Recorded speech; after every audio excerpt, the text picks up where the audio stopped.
Hey guys, welcome to another video. Today I'll be showing you how to create your own roles in your own Discord server. So I'm in my casino server, which I'll be making part 2 of soon. So yeah, maybe you'll see that in the future.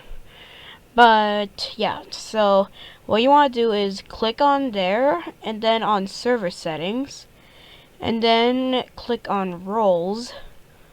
And then right here you see the plus icon, click on that, then boom, there's a new role. Then you can change it to Casino Master or something, I don't know.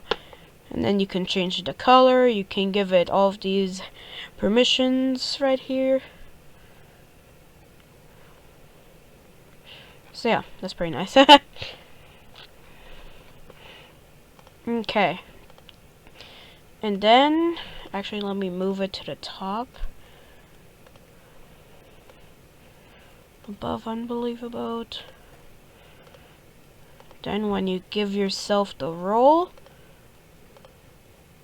it should put me in like another section called Casino Master, but it isn't. Okay, so you need to put display role members separately from online members on the roles. So now there, it says Casino Master. Sorry about that, I forgot about that setting. Okay, yeah. That's how you add your own roles to your casino server. Hush.